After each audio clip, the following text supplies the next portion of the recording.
0 to 60 অথবা 0 to 100 একটা ride দিয়ে যদি দেখি, ইন্ডিয়ানটাতে আপনারা এবিএস পাবেন না, বাট ইন্ডিয়ানটাতে ভালোই একটা পাওয়ার কিন্তু ডেলিভার করতেছে বাইকটা। গাড়িকে ওভারটেকিং করতে গেলে যে ইয়াটা দরকার, যে পাওয়ারটা দরকার, কর্নারিং কনফিডেন্স কিন্তু সেই।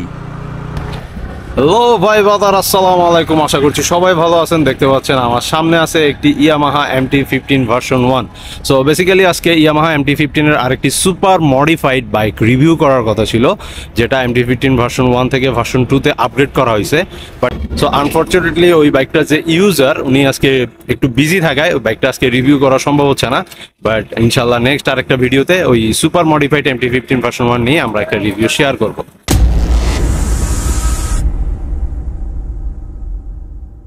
গাইস, দেখতে পাইতেছেন আমার সামনে আছে দেশের নেকেড স্পোর্টস সেগমেন্টের মধ্যে সবচেয়ে পাওয়ারফুল একটা bike, Yamaha MT-15 version 1, which is Indian version. আর ইন্ডিয়ান আর ইন্দোনেশিয়ানের মধ্যে খুব একটা পার্থক্য নাই। ইন্দোনেশিয়ানটাতে আপনারা এবিএস পাবেন না, বাট ইন্ডিয়ানটাতে এবিএস ইউজ করা হয়েছে। সো যাই হোক, বাইকটা যেহেতু অনেক আগে থেকেই আমাদের বাংলাদেশের বাজারে রয়েছে, সো এটার ফুল স্পেসিফিকেশানে আজকে আমরা যাব না, বাট হালকা করে যদি একটু বলি, বাইকটাতে ইউজ করা হয়েছে একটি 155cc এর লিকুইড কুল ইঞ্জিন, আর এটার ম্যাক্স পাওয়ার হচ্ছে 19 bhp আর 14.7 নিউটন মিটার অফ টর্ক বাইকটা থেকে আপনারা পেয়ে যাবেন। এরপর এর ফ্রন্টে ইউজ করা হয়েছে একটি টেলিস্কোপিক সাসপেনশন, সাথে সিঙ্গেল চ্যানেল এবিএস ফ্রন্টে পেয়ে যাবেন। এরপর হচ্ছে সামনে 100 আর পিছনে 140 সেকশনের একটা মোটা টায়ার ইউজ করা হয়েছে। এরপর যদি বলি, বাইকটার হচ্ছে ফ্রন্টে আর টেল লাইটে কিন্তু এলইডি ইউজ করা হয়েছে, বাট এটার যে টার্ন লাইটগুলো সেগুলো কিন্তু হ্যালোজেন। সো গাইস, এনাফ বললাম, এবার আমরা বাইকটা একটু রাইড করে এক্সপিরিয়েন্স শেয়ার করি। সো গাইস, বাইকটার সিট হাইট নিয়ে যদি বলি, এটা দেখতে ছোটোখাটো হলো, বাইকটার সিট হাইট হচ্ছে 807 mm, মানে ভালোই একটা সিট হাইট দেওয়া হয়েছে। তো ওভারঅল আপনার উচ্চতা যদি 5 ফুট 6 বা 7 এর নিচে হয়, তাহলে কিন্তু বাইকটা অ্যাক্সেস করতে একটু কষ্ট হয়ে যাবে। এরপর হচ্ছে এর লুকিং গ্লাস ভিজিবিলিটি আমার কাছে ভালোই লাগছে। এর নেগেটিভ এলসিডি ডিসপ্লেটার মধ্যেও কিন্তু আমি একটা ভালো ভিজিবিলিটি পাচ্ছি, সব কিছু দেখা যাচ্ছে, মোটামুটি ইনফরমেশন অনেক কিছু আছে। তো যাই হোক, আমরা বাইকটার এখন একটা টেস্ট রাইড আপনাদের সাথে শেয়ার করব। এরপর হচ্ছে বাইকের যে ইউজার রিভিউ, সেটাও কিন্তু আপনাদের সাথে শেয়ার করব। এখন আমরা এটা 0 to 60 অথবা 0 to 100 একটা রাইড দিয়ে যদি দেখি। বিসমিল্লাহির রহমানির রহিম।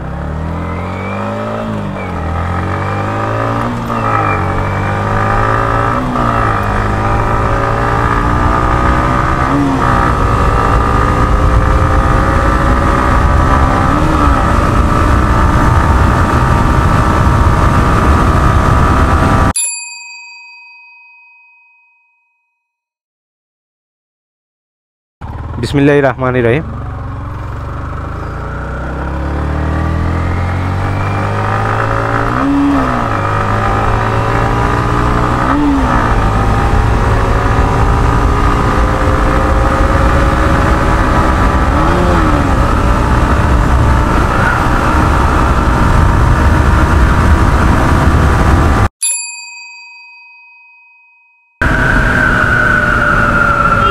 সো এই ছিল বাইকটা 0 to 60 0 to 100 স্পিড টেস্ট। খুব বেশি পুশ করে চালানো ট্রাই করিনি আমি, জাস্ট আপনি নর্মালি যখন রাইড করতে যাবেন যেভাবে স্পিডটা তুলবেন ঠিক সেভাবেই কিন্তু ট্রাইটা করেছি। সো ভালোই একটা পাওয়ার কিন্তু ডেলিভার করতেছে বাইকটা। এরপর হচ্ছে গিয়ে বাইকটাতে যে এবিএস ব্রেকিংটা ইউজ করা হয়েছে সেটা যদি একটু আপনাদেরকে দেখাই। তো এখন আছে গাড়ি 60-তে, পেছনে কোনো গাড়ি নেই। আমি একটু ব্রেকটা প্রেস করে যদি দেখি, বাহ, ভালোই কিন্তু একটা ব্রেকিং বাইকটাতে আমরা পেয়ে যাচ্ছি। সো দেখতে পাইছেন আপনারা, বাইকটার কিন্তু খুবই একটা কন্ট্রোলড, কমফোর্টেবল অ্যান্ড খুবই পাওয়ারফুল একটা বাইক। নেগেড স্পোর্টস সেগমেন্টের মধ্যে এটা আমি বলবো সেরা লাগছে আমার কাছে এটা রাইড করে। কর্নারিংটা যদি একটু দেখি, কর্নারিং কনফিডেন্স কিন্তু সেই। হ্যাঁ, সো ওভারঅল বাইকটা রাইড করে কিন্তু খুবই ভালো একটা ভাইব পেলাম আমি, মানে এক কথায় অস্থির, এর বেশি কিছু আর বলার নাই। সো বাইকটার সব কিছুই ভালো, but it's Yamaha and it's over priced. এছাড়া আরও একটা ব্যাপার যেটা হচ্ছে বাইকটার, সেটা হচ্ছে এর পিলিয়ন সিটটা কিছুটা ছোট, যেটা আমার মতো আর একটু হেলদি পিলিয়ন যদি হয়ে থাকে তাহলে একটু সমস্যা হয়ে যাবে। সো গাইস, আমার সাথে এখন আছে এই MT-15 এর যে অ্যাকচুয়াল ইউজার বাপ্পি। সে প্রফেশনালি একজন লয়ার। আপনাদের যদি কোনো মামলা হামলা থেকে থাকে তাহলে ওর সাথে কন্ট্যাক্ট করতে পারেন। আচ্ছা ঠিক আছে, আমরা এখন ওর থেকে শুনবো আসলে বাইকটা কেমন, মানে ও কেমন সার্ভিস হচ্ছে। তো বাপ্পি বলো, তোমার এই MT-15 তুমি আজকে কতদিন চালাচ্ছ? প্রায় 1 বছর।